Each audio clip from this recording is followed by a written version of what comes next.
আসসালামু আলাইকুম। আজ ভোররাতে আমি আপনাদের কাছে একটি ভিডিও শেয়ার করছিলাম। আমরা একটি অগ্নিকাণ্ডের দুর্ঘটনায় যাচ্ছিলাম।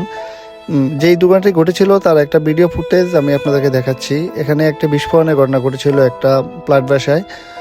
ওখানে নারী শিশু সহ মোট 9 জন লোক মারাত্মকভাবে দগ্ধ হয়।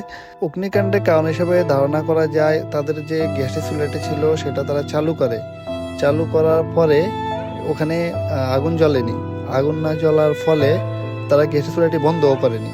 সুতরাং ওই পুরো ঘরটি একটি গ্যাস চেম্বারে পরিণত হয়। আবার যখন খাবার গরম করার জন্য তারা ওখানে যায় এবং কি গ্যাস চুলাটি অন করার চেষ্টা করে, তখন পুরো ঘরটি একটা বিস্ফোরণ হয়, বিশাল একটা বিস্ফোরণ ঘটে। এবং ওই বিস্ফোরণে ঘরের দরজা জানালা শোনা যায় যে 2 কিলোমিটার দূর থেকেও নাকি ওই বিস্ফোরণের শব্দ শোনা গেছে। বর্তমানে তাদের 3 জনের অবস্থা আশঙ্কাজনক, তাদেরকে ঢাকায় স্থানান্তর করা হচ্ছে। আর বাকি যে 6 জন আছে তাদের অবস্থাও মোটামুটি আশঙ্কাজনক। ধীরে ধীরে হয়তো তাদের অবস্থা আরও খারাপ হলে তাদের হয়তো ঢাকা স্থানান্তর করা হতে পারে। আল্লাহ আমাদের সকলকে সকল প্রকার অগ্নি দুর্ঘটনা থেকে রক্ষা করুক।